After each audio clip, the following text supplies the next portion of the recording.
Hello, my name is Agnes Fairchild. I am 96 years old, and I want to share memories that changed my life forever.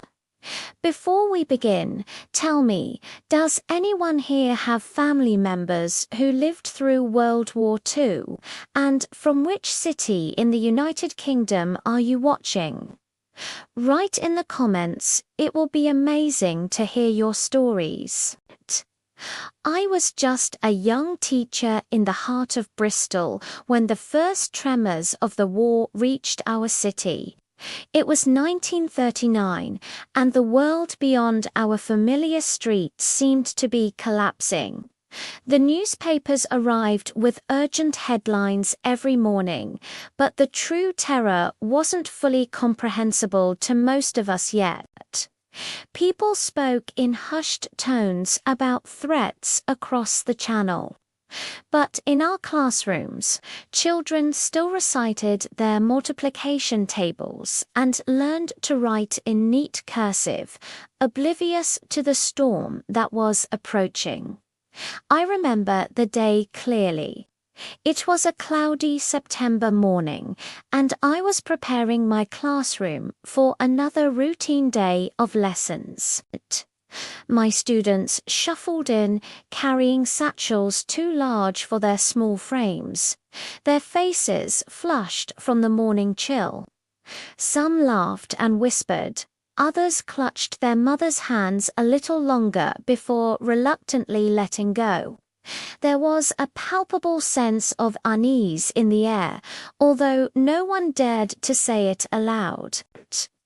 The adults around us were quiet, often glancing at the sky, as though it might reveal some terrible truth.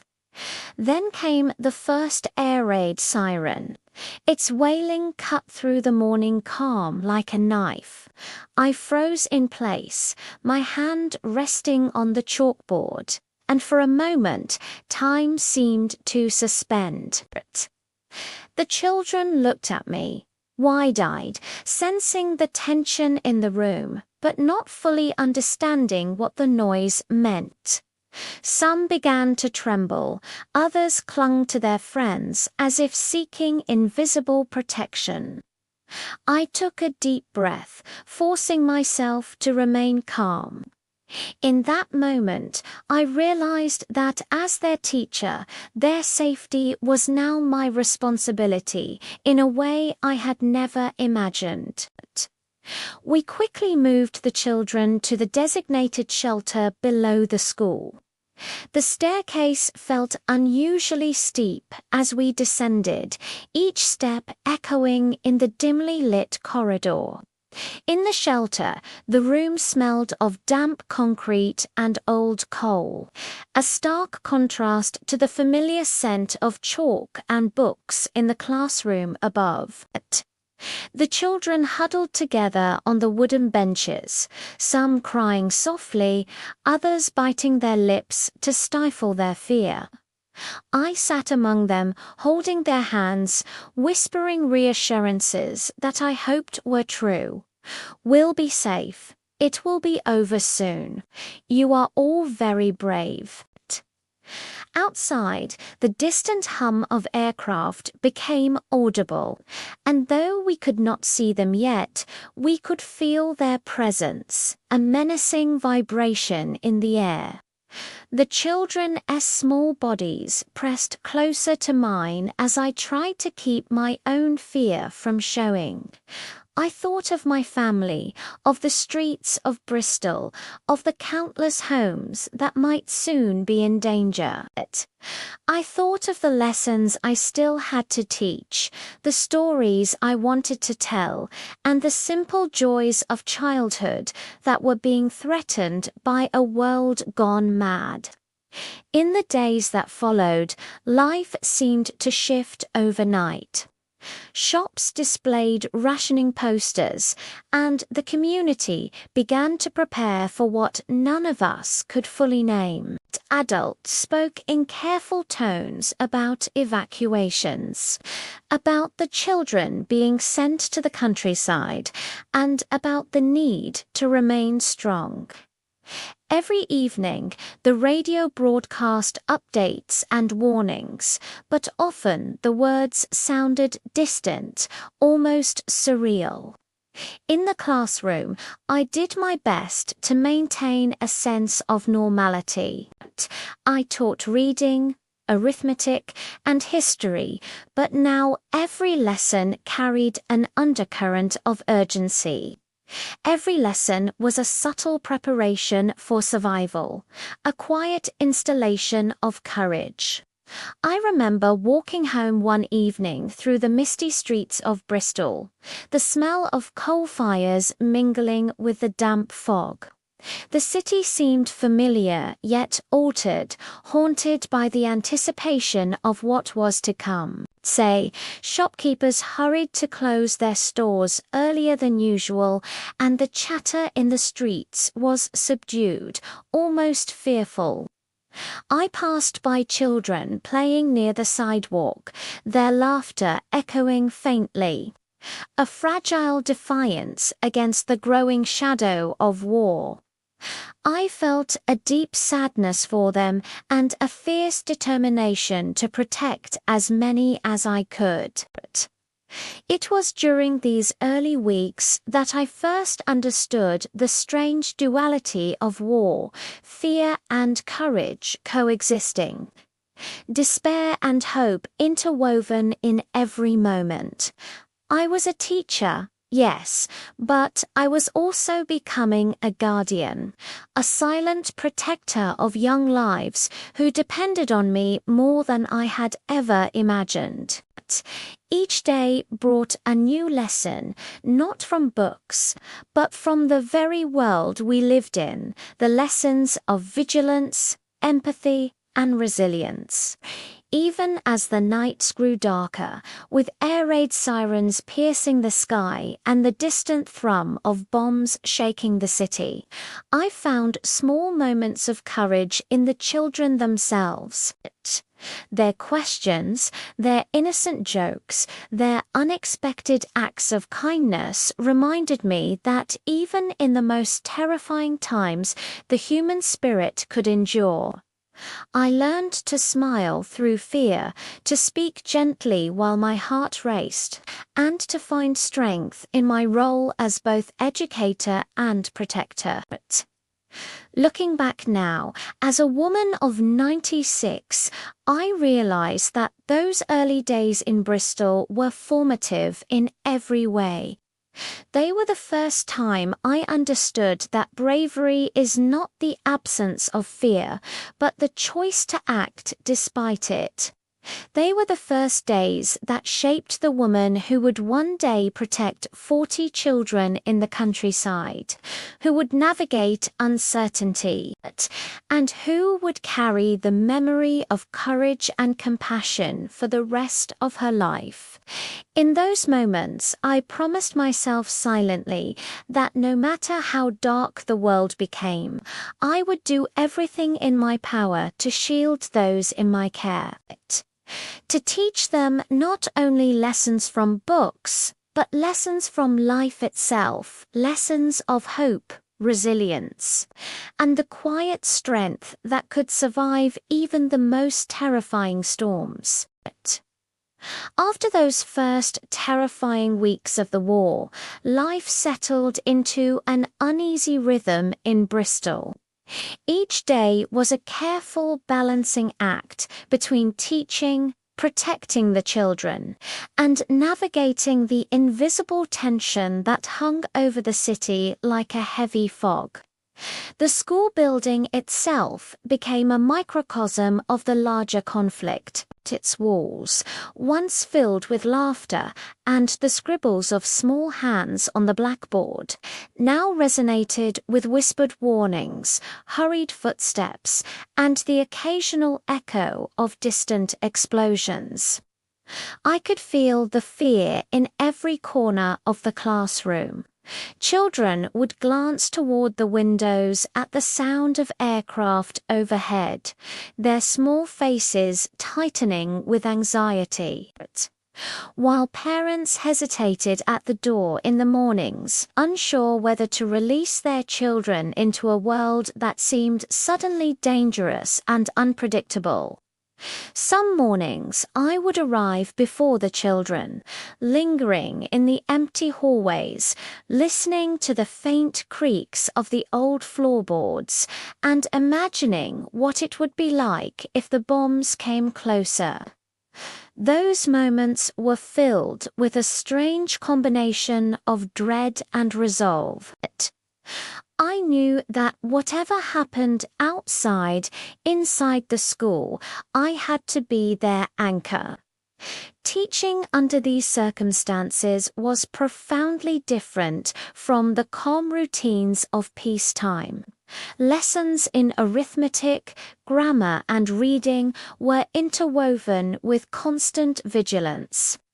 I had to monitor the sky through the classroom windows, teach children to respond calmly to the sirens, and explain in ways that their young minds could grasp why we were suddenly living in a world that seemed so dangerous. I developed new exercises, like practicing orderly evacuation drills, and encouraged the children to write about their feelings in journals so that their anxiety could be expressed rather than feared. These small efforts often made the difference between hysteria and composure. The community itself was transforming under the pressure of war. Shops displayed signs of rationing, sugar 1/2 pound per person per week, or milk, limited supply, and parents spoke in clipped, careful tones about shortages, evacuation plans, and the possibility of air raids. News from London and other cities arrived with a mixture of urgency and disbelief. It became clear that this war was not a distant event. It was here, shaping every street, every household, every heartbeat. I remember walking home one evening through the misted streets of Bristol, past shuttered windows and families huddled together, and feeling the weight of responsibility pressing on my shoulders. It was not just about teaching children, it was about keeping them alive and giving them hope when the world seemed determined to take it away. At school, I became increasingly aware of the emotional burden the children carried. Some had lost family members in early bombings. Others were grappling with the absence of fathers who had been called to serve. Their questions, often whispered, revealed the depth of their fear. "Miss Fairchild, will our house still be here? Or why do they want to drop bombs on us?" I answered with as much honesty as I could, balancing truth with reassurance. I knew that instilling courage was as important as teaching arithmetic or literature. Every small word of comfort, every gentle gesture became a lesson in resilience. The sirens became a constant part of our lives, a grim reminder of the fragility of peace.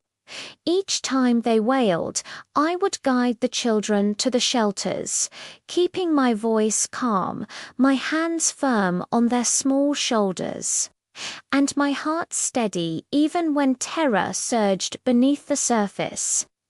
I found that the children drew strength from my composure, even when I felt none. This paradox was one of the earliest and most profound lessons of war, that leadership often meant concealing your own fear so that others could survive it. Despite the growing shadows of fear, moments of warmth and camaraderie emerged. In the classroom, we tried to maintain a sense of normalcy. We read stories about adventures, conducted simple science experiments, and even held small recitals where the children could perform poems or songs. These moments, fleeting as they were, reminded us all that life could still hold beauty and that courage did not mean the absence of joy. In a strange way, these small triumphs over fear became more precious than any lesson from a textbook. Even outside school, I observed the city transforming under the pressure of war. Streets that had once been lively and bustling became quiet, with only the distant hum of vehicles and occasional air raid warnings breaking the silence. Families took extra precautions. Windows were covered, basements were stocked with food, and neighbors watched over one another. Acts of kindness multiplied quietly. A loaf of bread shared with someone who had none, an older child helping a younger one through the street, strangers offering shelter to those in need. These were subtle, powerful reminders that even in the darkest times, human solidarity could endure. Through it all, I learned to navigate the duality of fear and hope. Each day presented new challenges, keeping the children calm, tending to the anxious parents, and managing my own worries about what the war might bring. Yet I also discovered the strength that comes from compassion, presence, and unwavering commitment. My role as a teacher had become far more than educating minds. It was about shaping courage, resilience, and humanity in the midst of chaos. Looking back now, decades later, I realize that those early months of the war defined me in ways I could never have anticipated. They taught me the power of patience, the necessity of courage, and the profound responsibility of caring for others when the world seems determined to tear everything apart. They prepared me for the moments that would come later, moments when I would be called to protect not just lessons or school children, but entire lives, and to carry the memory of that protection with me for the rest of my days. Even in the face of uncertainty, I found purpose. I became a quiet beacon of stability in the chaos of war, a presence that the children could depend upon. But each day, as I guided them through their lessons and through their fears, I understood more clearly the meaning of resilience and the quiet heroism that ordinary people could embody. That first chapter of the war in Bristol was only the beginning, but it set the tone for every challenge, every act of courage, and every moment of hope that was to follow. The announcement of evacuation changed everything. One morning, the headmaster called the teachers together and explained that certain groups of children would be sent to the countryside for safety. My heart sank when I learned that I would be responsible for a group of 40 children, many of them younger than 10. The responsibility felt enormous. These were not just students. They were fragile lives, trusting me completely to guide them through a journey that could determine their survival. Packing for the evacuation was chaotic. Parents hurried to prepare suitcases with essentials, clothes, blankets, and a few cherished items. Some children brought small toys or books, clinging to them as if they were talismans. The streets were crowded, yet tense. Mothers held on to their children longer than usual, whispering warnings and prayers. Fathers, if they were home at all, offered stiff nods and quiet encouragement, aware that soon they might not see their children for weeks or even months. I tried to reassure the parents as best I could, but inside I shared their fear. I knew that this journey, while necessary, was fraught with danger. On the day of departure, the children gathered at the train station. The platform was filled with families saying tearful goodbyes, nurses assisting with younger children, and teachers like me taking on the immense task of maintaining order and calm. The children clutched each other's hands, some with smiles that did not reach their eyes, others with silent tears tracing the lines of their small faces. I walked among them, adjusting scarves, tying shoelaces, and whispering words of courage. Stay close, keep calm, and remember, I am with you.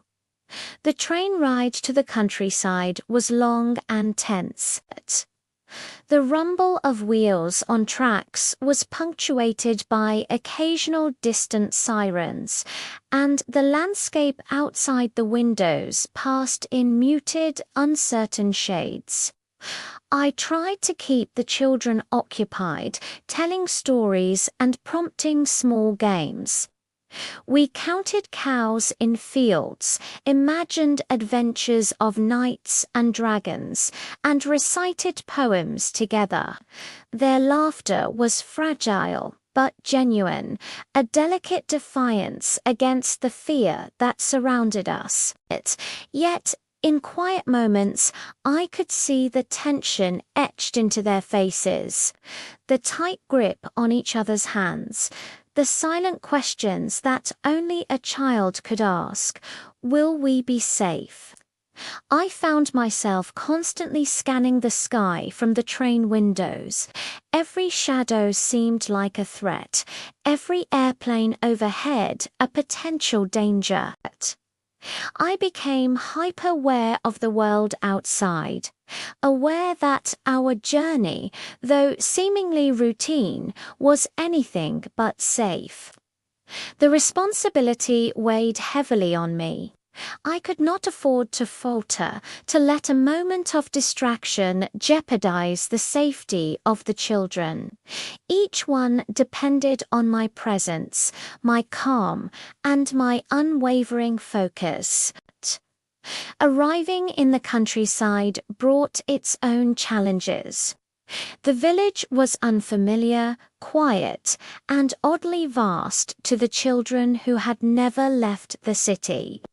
Farmers and local families greeted us, offering shelter and guidance. Yet it was clear that the children would have to adapt quickly to a life that was entirely foreign. But I spent hours walking them through the village, showing them where they would sleep, explaining the routines, and introducing them to the families who would help care for them. Each interaction was delicate. The children were curious yet anxious, clinging to the familiar while trying to adjust to the unknown. Evenings were the hardest. After the children had been fed and settled into their temporary homes, I would sit alone in a small room provided by the host family, reflecting on the enormity of the day. The quiet of the countryside was a stark contrast to the bustling, chaotic streets of Bristol, yet it carried its own kind of tension. I worried about bombings far away, about supply shortages, and about how long we would remain separated from the children's families. I thought of each child individually, imagining their fears and hopes, and prayed that I could continue to be a source of stability and reassurance. In those first weeks of evacuation, I noticed the subtle ways in which children coped with fear. Some became fiercely protective of one another, forming small groups that acted as mini families. Others sought comfort in routines, making beds, helping with chores, or reading aloud together. I encouraged these behaviors, understanding that they were crucial for emotional survival. I taught them that even amidst uncertainty, there could be structure, and within structure, there could be safety. Despite the overwhelming responsibility, there were moments of beauty and courage that reminded me why I had chosen this path. A shy child who had not spoken in days finally laughed at a story, a small act that seemed almost revolutionary. Another child, separated from her family, held the hand of a younger classmate and comforted them through a stormy night. These acts, small as they were, revealed resilience and humanity in ways that no textbook could ever teach. The evacuation was not just a physical journey, it was an emotional crucible. It tested patience, courage, and the ability to lead under pressure.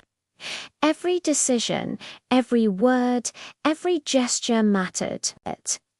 I learned quickly that fear could be both a teacher and a destroyer, and that my role as a teacher had expanded far beyond lessons in reading and arithmetic. I was now a protector, a guide, and a lifeline in a world turned upside down by war. By the time the children settled into their new routines, I had begun to understand the profound nature of my responsibility. The evacuation had bonded us in ways that only shared fear and shared hope can do. We were no longer just a teacher and her students. We were a unit, a small community navigating the uncertainties of a war-torn world. I carried with me a deep sense of purpose, a growing awareness of courage, and a quiet determination to ensure that, no matter what came, each child in my care would feel safe, valued, and remembered. And so, those early days in the countryside became the foundation for everything that was to come. They were the moments when I first truly understood the meaning of guardianship, the weight of responsibility, and the extraordinary resilience of children in the face of unimaginable circumstances. The evacuation was not merely a relocation, it was the beginning of a journey that would shape the rest of my life, one filled with fear, courage, and the unwavering desire to protect those entrusted to me. The morning we departed Bristol for the countryside remains etched in my memory as a mixture of dread, determination, and fragile hope. The platform was a sea of anxious faces, mothers clinging to their children, fathers, offering stiff nods of reassurance, and a handful of teachers like myself, tasked with guiding 40 young souls into a future none of us could predict. I remember gripping the hands of the smallest ones, whispering encouragements, while silently reminding myself to stay calm. Each child's trust felt sacred, a delicate thread connecting their survival to my presence and judgment. The train itself seemed ordinary at first, yet the atmosphere inside was anything but. Children clung to their bundles, occasionally glancing out the windows at the city they might never see again, their wide eyes reflecting the fear they tried to hide. Some were too small to understand fully, while others asked endless questions that I struggled to answer without frightening them further. "Will the bombs come here?" one little boy asked, his voice barely above a whisper.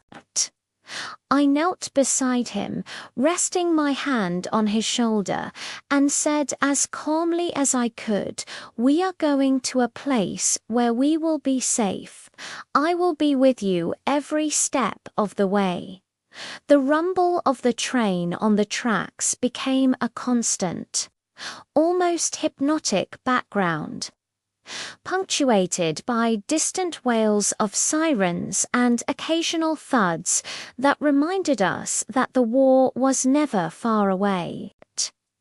I tried to keep the children occupied, creating small games, counting the cows that passed by the windows, reciting rhymes, and telling them stories of brave explorers and clever heroes. These activities were more than diversion. They were shields against the fear creeping into their minds. I could see the relief in their eyes when laughter replaced tears, however briefly. Even as I focused on keeping them calm, I couldn't entirely silence my own anxiety.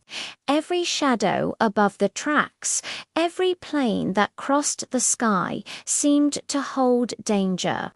I found myself scanning the horizon, heart racing with the thought that an attack could come at any moment. I reminded myself that if I faltered, the children might falter too, each decision where they sat, who I held close. When to offer comfort carried weight far beyond anything I had ever experienced. Conversations with the children revealed glimpses of their inner worlds.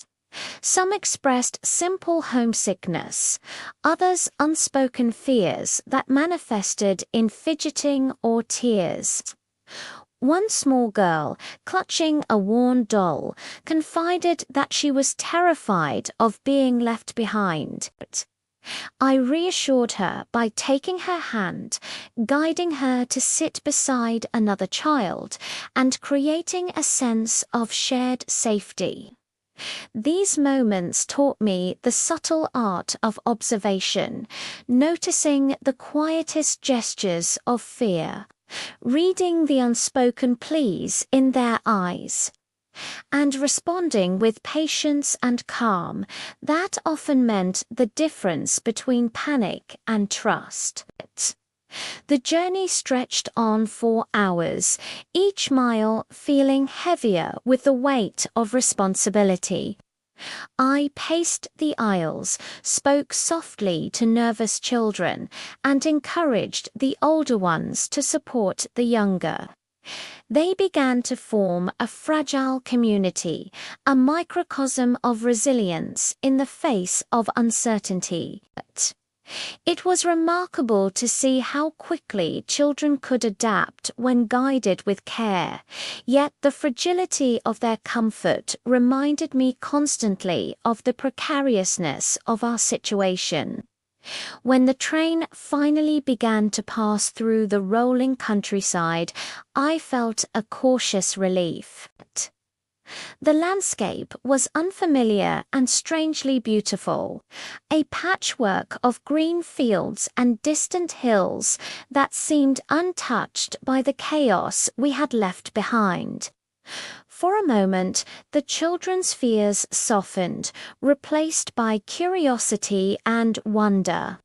They pressed their faces to the windows, pointing at grazing sheep and winding rivers, their questions shifting from terror to fascination. I seized these moments, speaking of the adventures awaiting them, of the safety we would find, and of the small joys that could exist even during dark times. Yet, even in these moments of calm, the war's shadow lingered. We stopped at stations where soldiers and officials moved with urgency, where warnings of air raids were whispered along the platform. I reminded the children that vigilance was part of safety, and I demonstrated how to follow instructions calmly and carefully. These lessons, I realized, were as vital as anything in the classroom. They were lessons in survival, courage, and trust. During the journey, small acts of bravery emerged. A boy who had been silent for most of the trip comforted a younger child who had fallen asleep on the bench. A girl shared her biscuit with a frightened neighbor. These simple gestures reminded me that courage and kindness often flourished even in the most frightening circumstances. It was in these moments that I understood the true depth of responsibility, not only to keep the children physically safe, but to nurture their humanity, their capacity for empathy, and their hope for the future. But by the time we reached the small village that would become our temporary home, exhaustion had settled over us all.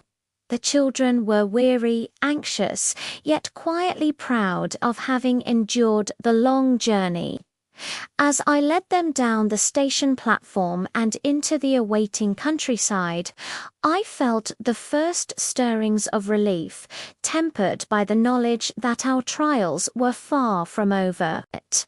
I had promised myself, silently, that I would guide them through whatever came next, that no child in my care would be left alone in fear, and that together we would navigate the uncertain world that war had thrust upon us. That long journey by train taught me as much about courage as it did about fear. It revealed the depths of human resilience, the quiet heroism of children, and the immense weight carried by those who choose to protect others. As we stepped into the green fields and unfamiliar homes, I understood that this journey was only the beginning. Our days in the countryside would be filled with challenges, moments of joy, and lessons that no classroom could ever teach. And I knew, with every fiber of my being, that my role as a teacher and guardian had only just begun. Arriving in the small village in Devon felt like stepping into a different world. The air was crisp, scented with grass and earth, a stark contrast to the smoke and soot of Bristol. Yet, despite the beauty of the countryside, I could not let my guard down. I was responsible for 40 children, each one frightened, homesick, and uncertain of what the coming weeks would bring. My role was no longer simply that of a teacher. I was now a protector, a guide, and a source of comfort in a world that had become unpredictable and often terrifying. The families who hosted the children welcomed us warmly, offering rooms, meals, and advice about the rhythms of rural life. Still, adapting was not easy for the city children. They were unused to waking with the dawn, helping with chores, or navigating open fields instead of narrow streets. I walked with them each morning, showing them where to gather eggs, how to fetch water, and even how to care for animals without fear. Every lesson was tinged with uncertainty. but also with the faint hope that they could learn to thrive despite the circumstances.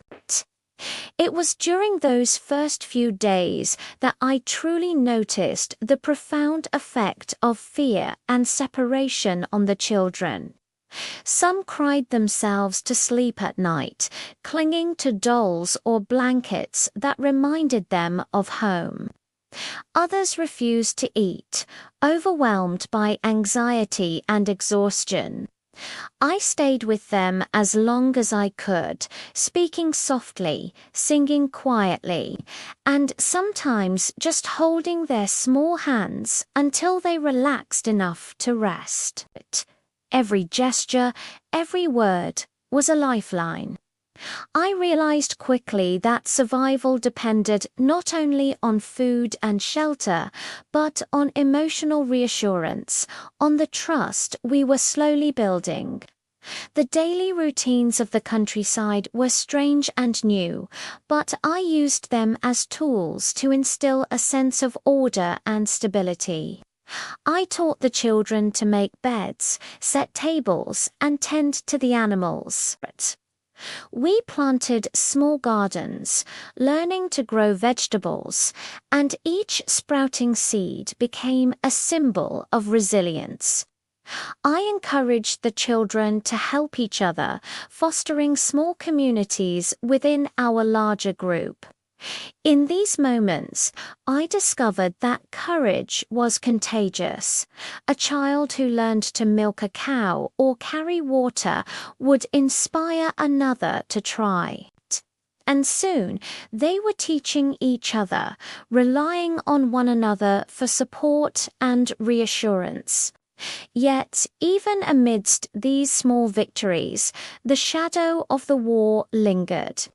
The distant hum of planes overhead reminded us that no place was truly safe. Occasionally, the children would pause, glancing at the horizon with wide eyes, asking questions I could not fully answer. "Will the bombs come here?" they would ask, their voices trembling. I explained that we were in a safer place, but I also taught them vigilance, how to listen to warning sirens, how to move calmly to a shelter, and how to remain composed even when fear threatened to overwhelm them. Each lesson was a balance between honesty and reassurance, designed to equip them with the tools to survive both physically and emotionally. As days turned into weeks, small routines became the foundation of our lives. We rose with the sun, shared meals, tended gardens, and spent afternoons reading or playing quiet games. I began to see transformations. Children who had been tearful and anxious became more confident, more willing to explore the fields, to try new tasks, and even to comfort their peers. I marveled at their resilience, but I also understood that my presence, my calm, and my guidance were essential to nurturing it. Without me, they would have been adrift in fear. With me, they found the courage to adapt.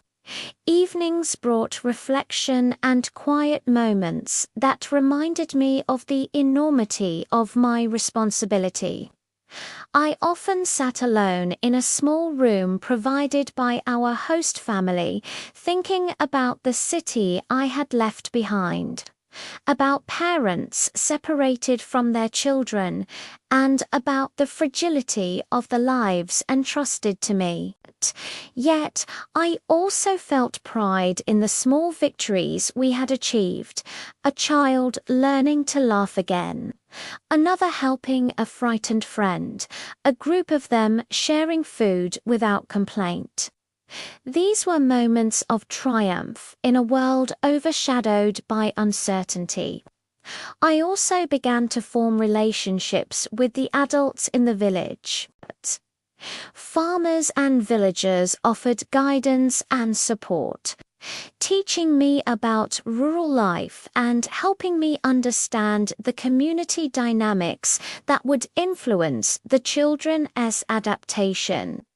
One kindly farmer, Mr. Harding, showed me how to store food for long periods, how to tend animals efficiently, and how to prepare for potential emergencies.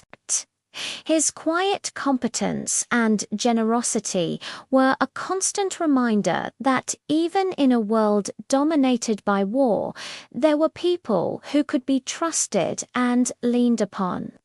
Through all of this, I learned the delicate art of balance, maintaining authority while nurturing empathy, teaching while comforting, guiding while allowing independence.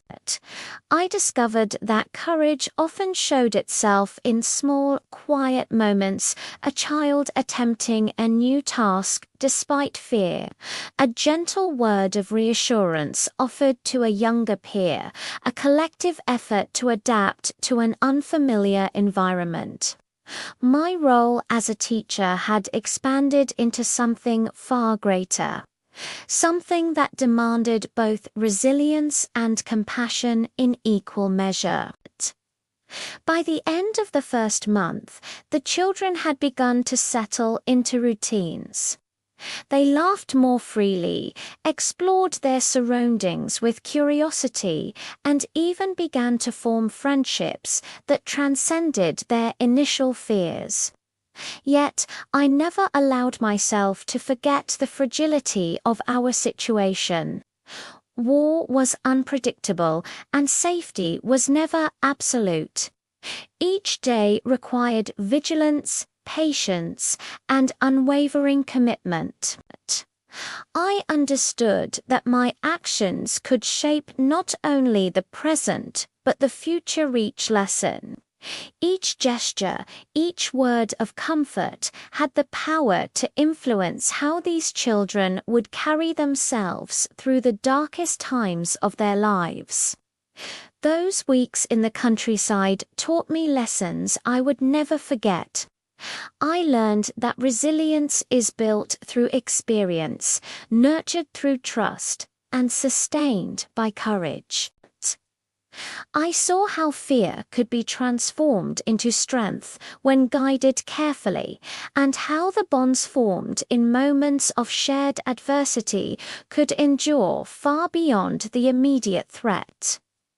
Most importantly, I realized that the role of a teacher in wartime extended beyond education. It was about protection, guidance, and the quiet cultivation of hope. The children were no longer just my students, they were my responsibility, my charge, and in many ways, my inspiration. It was a night I will never forget, the night the war came closer than we had ever imagined. The children were settled in their small rooms at the farmhouse where we were staying. Some lay awake, whispering fears to one another, while others clutched dolls or blankets, seeking comfort that only a familiar object could provide.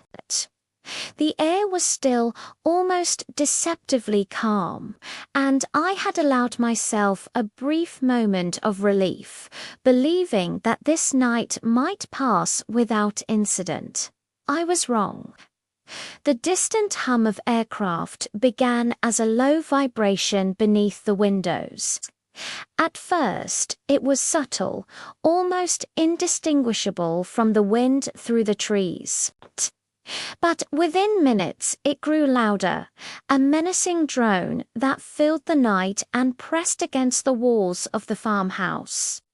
I felt a sudden tightening in my chest, an instinctive awareness that the danger was not distant, this time it was near. The children stirred, sensing the sound even before understanding it. Their small bodies pressed against each other in fear, and I knew that the moments ahead would test every ounce of courage I possessed. I moved quickly, guiding the children to the designated shelter in the farmhouse cellar. My voice remained calm, firm, and measured, though my heart raced with the knowledge of what might come. Stay together. Hold hands. Keep calm, I whispered repeatedly, as if the words alone could create a barrier against the terror above. Their tiny hands gripped mine, and I felt the weight of responsibility in every finger, every anxious grip. These were 40 lives, and I was their only anchor. The sounds of the bombers became clearer metallic engines slicing through the night sky.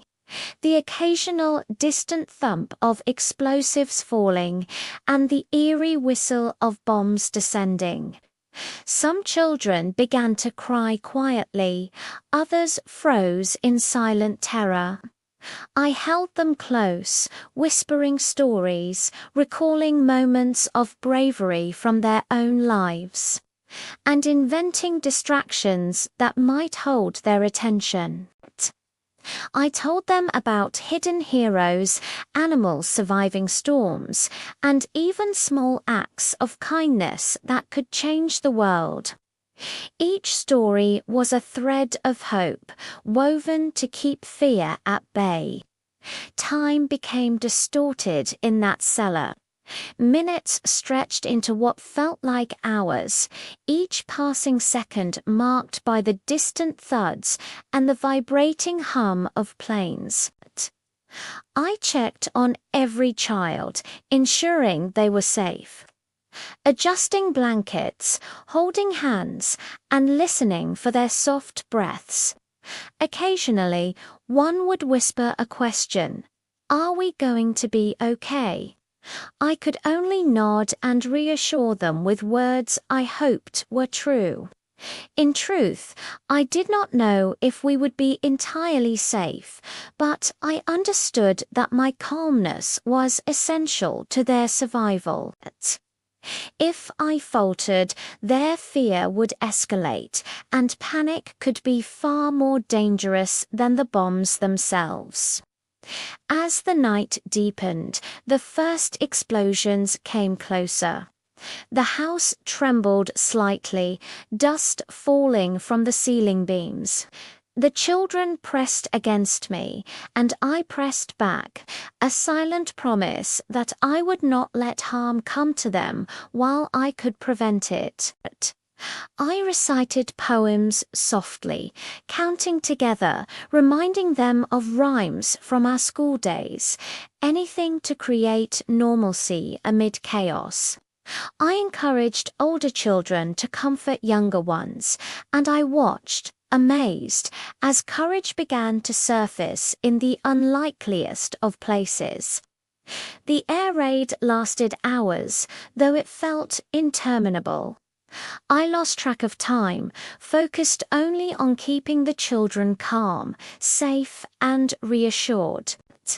In that dimly lit cellar, I witnessed bravery, not in the headlines or on the battlefield, but in quiet, tender acts. A boy offering his hand to a trembling friend, a girl softly singing a lullaby to a frightened neighbor, a group of children huddled together, sharing warmth and courage.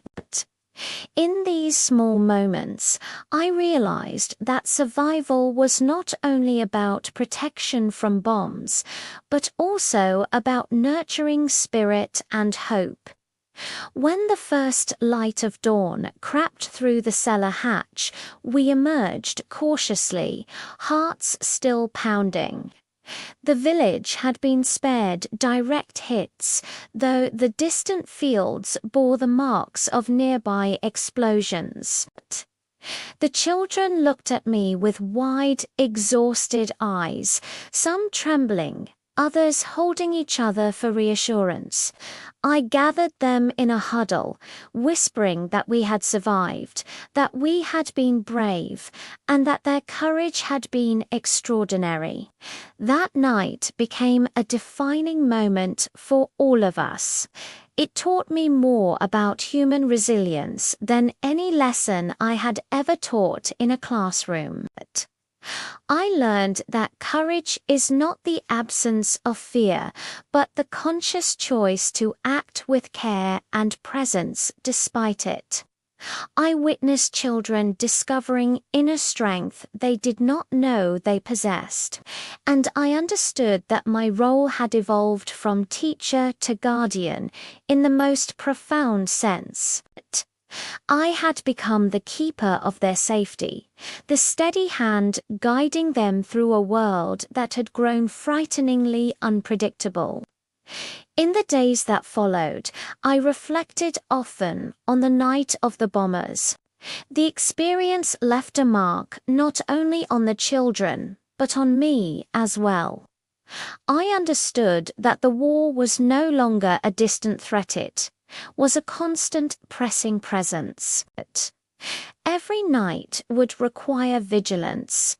Every decision might carry consequences far beyond what I could foresee.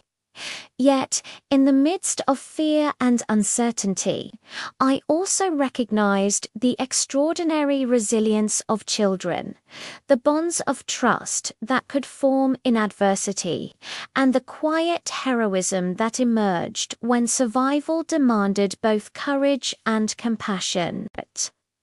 That night solidified something within me, a commitment to protect these children with everything I had, to nurture not only their safety but their spirit, and to carry the memory of our shared courage for the rest of my life. Even decades later, at 96 years old, I can recall the hum of those planes, the tremble of the earth beneath us, and the small hands that clung to mine. I remember the fear, yes, but also the extraordinary bravery that shone through the darkness, lighting a path of hope and resilience that would guide all of us through the days to come. After the night of the bombers, life in the countryside settled into a delicate rhythm. The children were still wary, their eyes flickering nervously at shadows and every unfamiliar sound. But slowly they began to find small moments of comfort and happiness. I realized then that maintaining hope and normalcy was as important as protecting them from physical danger. Teaching had transformed into a delicate balance between education, guardianship, and fostering resilience.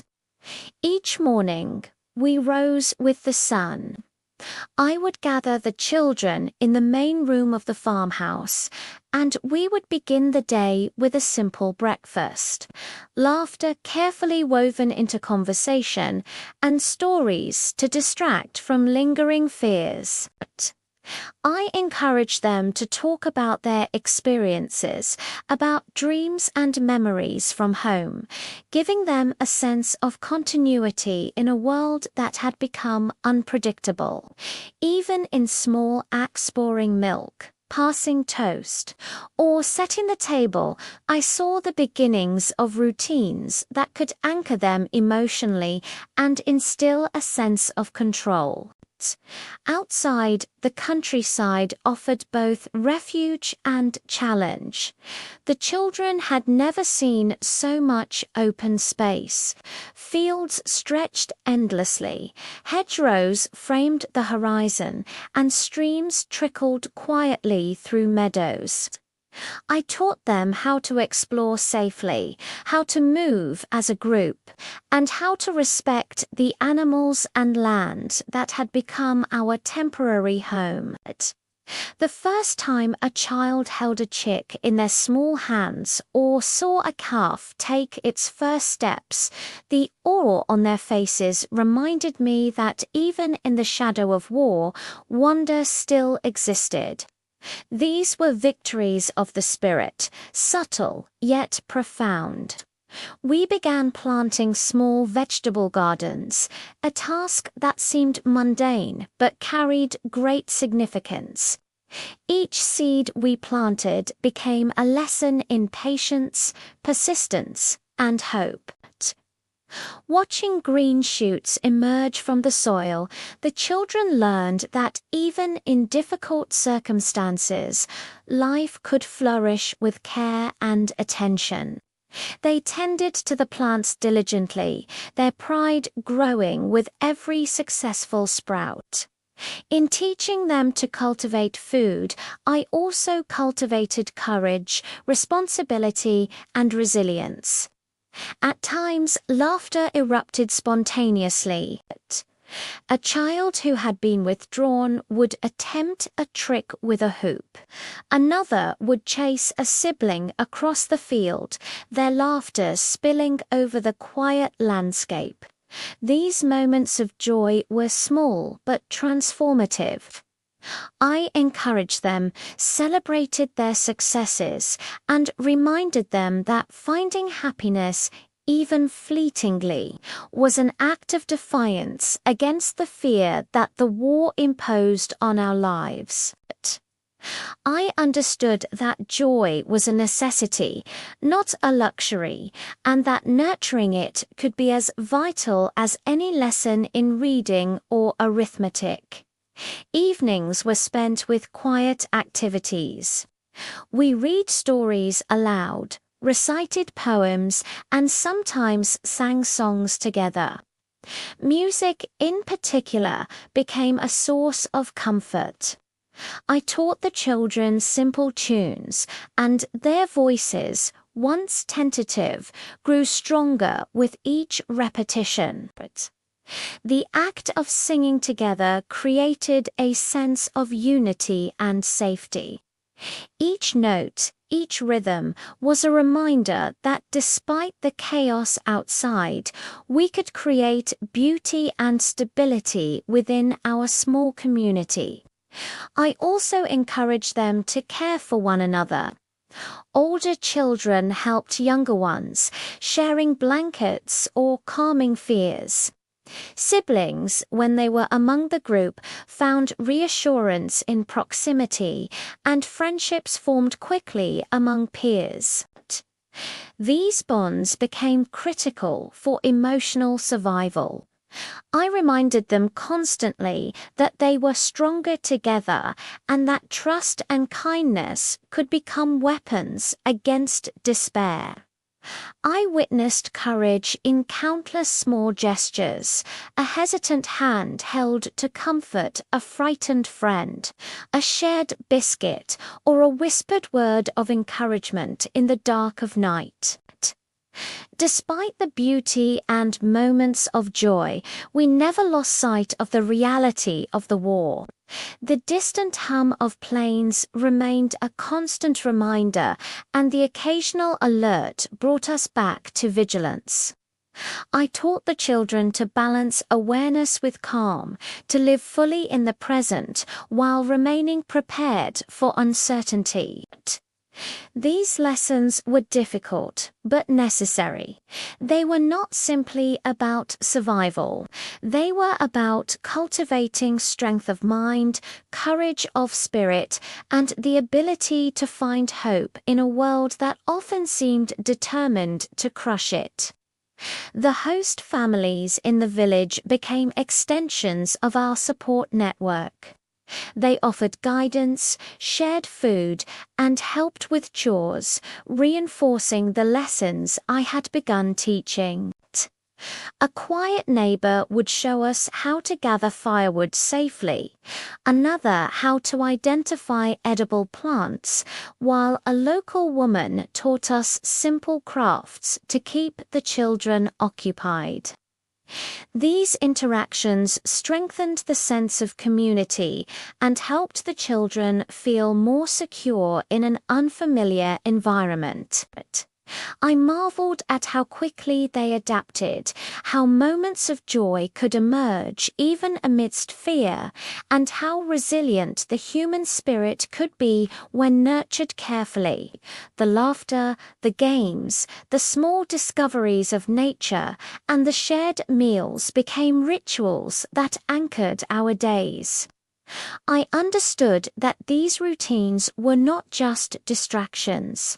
They were essential tools for emotional survival.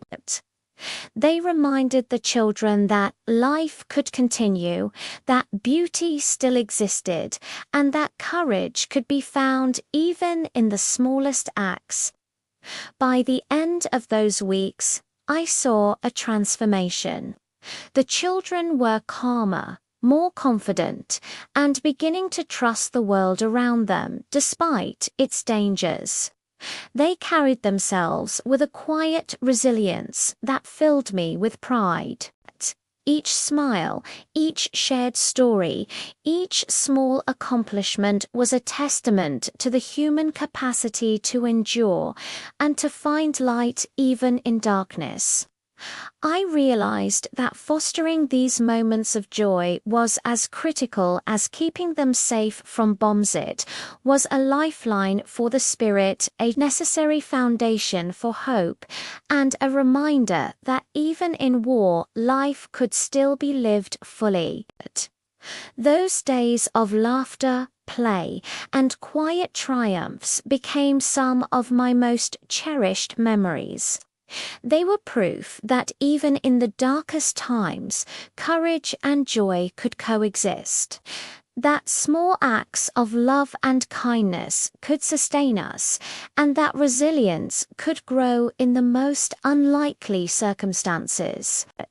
In teaching them to laugh, to explore, and to care for one another, I was nurturing a generation that would carry hope forward, even when the world seemed determined to extinguish it. And in their growth, I found a quiet affirmation of my purpose: to protect, guide, and inspire, even in the midst of unimaginable challenges. Weeks into our stay in the countryside, a new challenge emerged. The constant worry about families back in the city. The children would ask, often repeatedly, about their parents, siblings, or friends. Their eyes wide with a mixture of hope and fear. Letters from home arrived sporadically, each one a delicate thread connecting us to lives that seemed increasingly distant.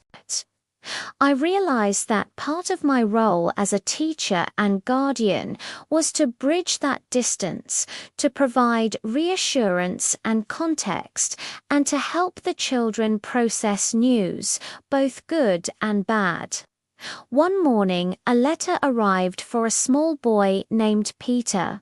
His mother's handwriting was unmistakable, trembling slightly as if the act of writing had been a struggle against fear. He tore open the envelope with shaky hands and read aloud, his voice quivering. "My darling, I am safe, and I think of you every moment. I hope the countryside is kind to you." The boy's face lit up, a fragile mixture of relief and longing. I took his hand and whispered, "See, they are safe. You are safe. We will keep each other strong." It was a small moment, yet profoundly significant. A reminder that hope could be conveyed through a simple message, and that reassurance could be as vital as food or shelter. Letters became a ritual in our daily routine. Each child who received one was encouraged to read it aloud, and we would discuss the contents, addressing worries and interpreting news in a way that preserved calm.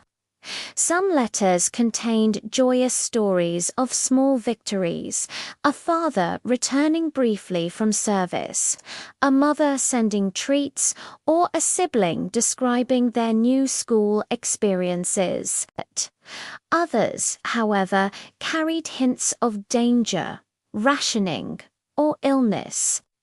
I had to balance honesty with comfort, ensuring that the children could absorb reality without being overwhelmed. Each letter became a lesson in resilience, patience, and emotional regulation. Occasionally, I received letters intended for the entire group, written by parents, to be read aloud. These notes expressed pride, gratitude, and encouragement. I would gather the children in a circle, ensuring each one could see and hear clearly, and read aloud with warmth and clarity. The letters were reminders that they were loved and remembered, even if miles separated us. Some children would hug their letters tightly afterward, carrying them as talismans of safety and connection. Others would write small replies, pressing their carefully chosen words into the envelope with trembling hands, eager to send courage back to their families. Beyond letters, I became the intermediary for verbal messages. Occasionally, neighbors or local volunteers who had connections to the city would bring news from relatives. I had to filter and convey this information carefully, balancing optimism with truth. I learned that words could heal or hurt, and that my choices in communication were critical to maintaining emotional stability. Even the smallest misstep, a hurried phrase, a poorly chosen word, could ignite fear or despair. It was a responsibility I took with utmost seriousness. During these weeks, I also encouraged the children to express themselves through writing, drawing, and storytelling.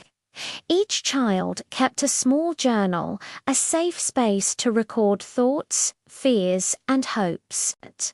Some drew pictures of their homes, their pets, or their families. Others wrote short letters or poems, imagining conversations with loved ones. These exercises became therapeutic, helping them to process emotions that were otherwise difficult to express. I marveled at the depth of insight and emotion the children displayed, even at such young ages. Their resilience, courage, and creativity were astonishing. The letters also highlighted the vast differences in how families coped with war. Some wrote with stoic calm, others with frantic urgency, and some conveyed worry in subtle, coded ways. I helped the children interpret these messages, teaching them that their family's anxiety did not diminish love or care. I emphasized that fear was natural, but that our safety and our daily routines were also within our control. Each interpretation was a lesson in perspective, patience, and hope. The act of sending letters back to their families became equally important. I taught the children how to write clearly, how to express emotion without creating worry, and how to share small victories or joyful moments. I watched their confidence grow as they sent these messages, understanding that communication was not just about words, it was about connection, love, and the continuity of life. Even in the midst of war, these exchanges preserved humanity, reminding the children that they were still part of a broader world beyond the countryside. Through letters, drawings, and stories, the children discovered a sense of agency. They could convey love, courage, and hope despite the distance and chaos. Each exchange strengthened their sense of self and reinforced the bonds that sustained us all. I realized that my role extended beyond the physical safety of the children. I was a facilitator of connection, a guide in interpreting complex emotions, and a guardian of hope. By the end of those weeks, I saw the transformation in the children. They were more confident, more resilient, and more capable of managing their fears. They had learned to cherish small joys, to express themselves creatively, and to maintain bonds with their families even when separated by miles. And I had learned in profound ways that courage and love often travel through the quietest channels, through letters, whispers, and the careful, compassionate guidance of someone who cares deeply. Those weeks taught me that even amidst uncertainty and danger, human connection could flourish. Letters became lifelines, stories became anchors, and shared moments of understanding became proof that hope could endure even in the darkest times. I understood that the role of a teacher, guardian, and witness to these lives was far more than instruction. It was about preserving humanity, nurturing resilience, and ensuring that even in war, the threads of love and courage remained unbroken. It was late autumn, and the days had grown shorter, leaving a long shadow over the village by mid-afternoon. The children were accustomed to routines, yet the war had a way of disrupting even the most carefully planned schedules. On that day, I remember feeling a mixture of calm and unease, as if the quiet of the countryside itself was masking some hidden threat. I could sense tension among the children. Even those who usually laughed freely were unusually subdued, casting nervous glances at the sky. I tried to reassure them, yet a knot of worry had settled in my stomach. We were returning from a walk through the nearby woods, a part of our daily exploration and learning. The children had been picking berries, examining fallen leaves, and imagining adventures in the trees. I encouraged their curiosity, knowing that these moments of distraction and joy were vital to their emotional well-being. As we neared the edge of the village, a distant but unmistakable sound cut through the calm. The drone of aircraft engines, sharper and closer than usual. The hairs on the back of my neck stood on end. I knew immediately that we had no time to waste. I gathered the children quickly, calling their names and forming a tight group. Their small hands found mine, and I felt their trust as a physical presence.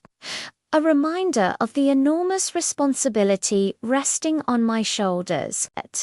We moved swiftly toward the cellar in the farmhouse, every step measured, every instruction precise. I whispered reassurances, though my voice betrayed only a fraction of the fear I felt inside. Panic was the enemy. If I faltered even momentarily, it could spread like wildfire among them. The planes grew louder, the whine of engines blending with the occasional distant thump of bombs. I counted the children repeatedly, ensuring none lagged behind or became distracted. One small boy stumbled, fear overtaking his legs, and I bent down to lift him, whispering calm instructions as we continued. Around us, the countryside remained deceptively serene, the rolling fields and distant trees belying the danger closing in. I kept moving, aware that every second counted, that the lives of 40 children depended on my ability to act swiftly and decisively. We reached the cellar just as the first bombs fell in nearby fields. The ground shuddered beneath our feet, and the children pressed close to me, their faces pale, eyes wide with terror. I held them, counting each one again, and murmured words of comfort. I reminded them to breathe, to stay calm, and to trust that we would get through this together. The sound of explosions was relentless, a brutal reminder that the war was not a distant reality but a living, breathing threat. Yet, amid the fear, I also witnessed courage. Small acts of bravery emerged instinctively. Older children comforting younger ones. Friends holding hands tightly. Whispers of reassurance passed quietly from one to another. Time lost meaning as we huddled in the dark. The air raid lasted what felt like hours, though in reality it may have been mere minutes. Each distant crash, each tremor of the earth, heightened the children's fear, yet I refused to let panic dominate our small group. I reminded them of previous nights we had survived, of the ways we had found calm amidst chaos. Slowly, they began to respond, their breathing evening out, their hands relaxing just enough to show that they trusted me. In that moment, I understood the profound responsibility of my role, not only to protect physically, but to instill calm, to nurture resilience, and to model courage when it was most needed. When the all clear finally sounded, we emerged cautiously from the cellar. The village had been spared major damage, though the fields bore the unmistakable marks of nearby explosions. The children were trembling, exhausted, yet there was a quiet sense of relief in their eyes. I gathered them close, speaking softly, praising their bravery, and reminding them that survival often required patience, trust, and courage. It was a moment of triumph, fragile but genuine, and I allowed myself a brief exhale of relief while remaining vigilant. The aftermath was a lesson in observation and care. I walked the children through the village, pointing out minor damage and explaining how to interpret danger safely. I taught them to remain aware without being paralyzed by fear. A delicate balance that required patience, guidance, and unwavering attention. We discussed the events together, allowing the children to express their feelings, ask questions, and process the experience. In their responses, I saw resilience growing, tempered by awareness and careful reflection. That close call changed everything. It reminded me that the war could strike without warning, that our safety was always precarious, and that vigilance was essential. It also reminded me of the remarkable courage children could display when guided with patience, trust, and care. I realized that my presence, my calm, and my decisions were the linchpin of their emotional and physical survival.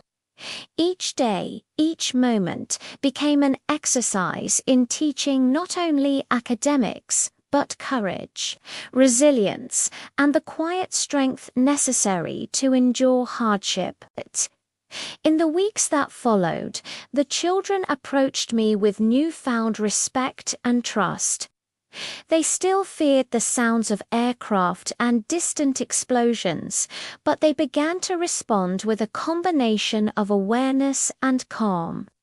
I had taught them that courage was not the absence of fear, but the ability to act despite it. And I had seen the first true signs of understanding in their actions. That day became a cornerstone of our shared experience, reminder that life in wartime demanded vigilance, courage, and an unbreakable commitment to one another. Even now, decades later, I remember the hum of those planes, the tremor beneath our feet, and the quiet bravery of 40 small children who held my hand and followed my lead through a night that could have ended in disaster. That day reinforced the truth I had come to know in my heart.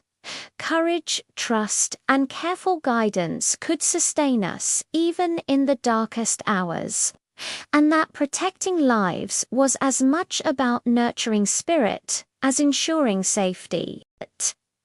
The day I will never forget began like any other, with a soft mist rolling over the fields and the distant crow of roosters announcing morning. The children had grown accustomed to our routines, their fear tempered by weeks of guidance, care, and small victories. Yet, as I prepared them for the day's activities, a sense of unease crept over me, an instinctive awareness that something momentous was about to happen. I could feel the tension in the air, subtle but unmistakable, and I knew that our resilience would be tested in ways we had never imagined. It was mid-morning when the warning sirens began. Sharp, urgent wails pierced the tranquility of the countryside, and the children froze, wide-eyed. Instantly, I moved among them, taking hands, whispering instructions, and forming a protective circle. 40 small bodies surrounded me, each one fragile, trusting, and depending on my presence for courage and guidance.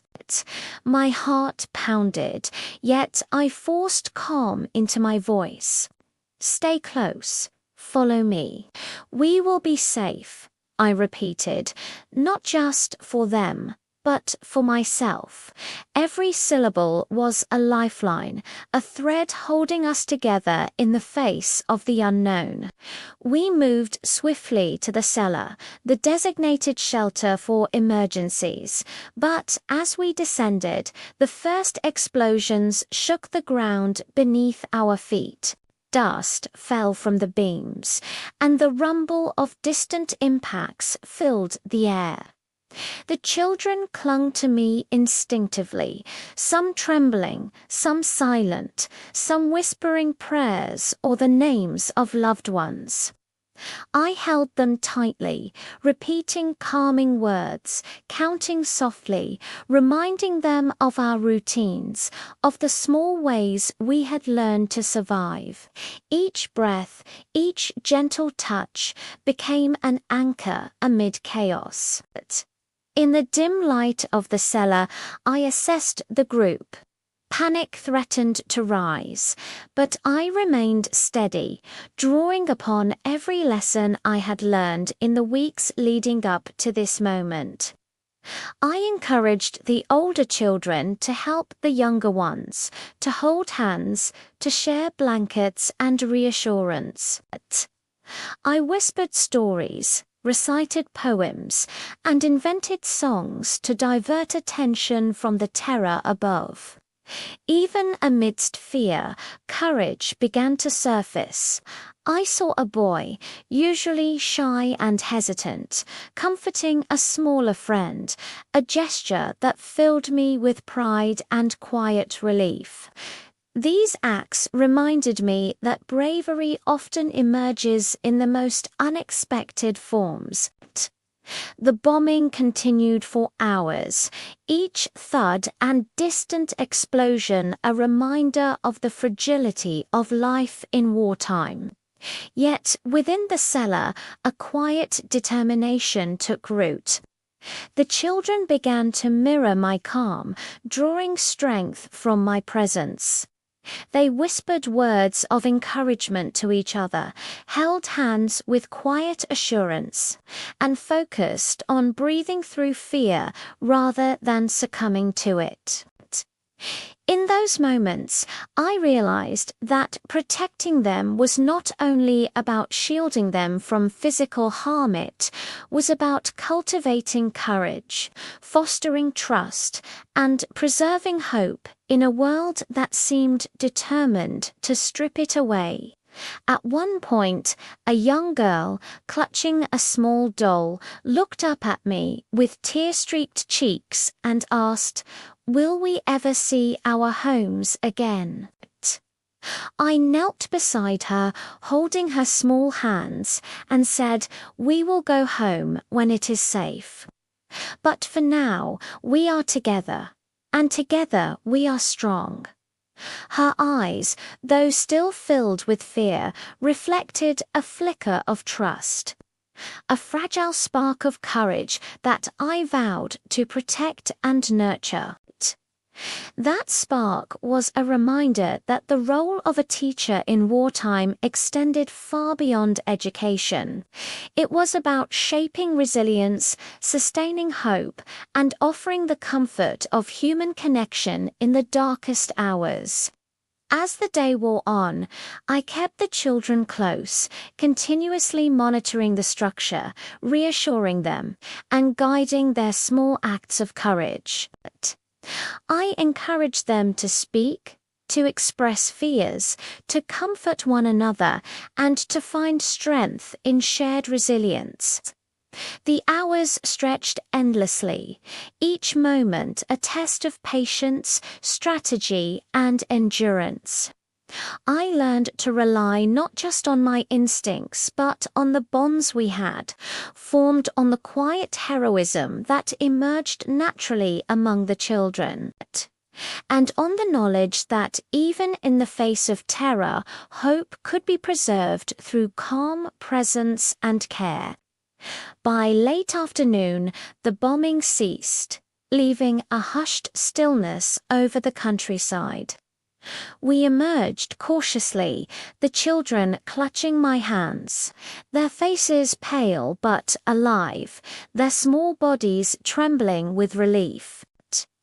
I looked at each one in turn, whispering praise, acknowledging their bravery, and reminding them that together we had survived. The realization hit me fully. 40 lives, fragile and precious, had depended on my courage, my calm, and my guidance. I had protected them, yes, but in doing so, I had also witnessed the extraordinary resilience of children, the unspoken bonds of trust, and the quiet, enduring power of hope. That evening, as the children slept, I sat alone in the farmhouse kitchen, reflecting on the day. I thought about the parents, the families, and the lives that remained far away in the city, and I understood more clearly than ever the weight and honor of my role. Protecting 40 children was not simply an act of duty. It was a testament to the enduring power of care, courage, and human connection. It was a moment that would remain with me forever, a memory etched deeply into my heart, shaping who I became and defining the meaning of resilience in a world consumed by war. Even now, at 96 years old, I can recall the sounds, the fear, and the small acts of bravery that marked that day. I remember the children's trust, their trembling hands, and their courage in the face of terror. I remember the silent promise I made to myself and to them, that no child in my care would face fear alone. That day I was more than a teacher. I was a guardian, a witness, and a guide through the darkness. And in protecting 40 children, I learned the enduring truth that courage, hope, and compassion could survive even the harshest storms.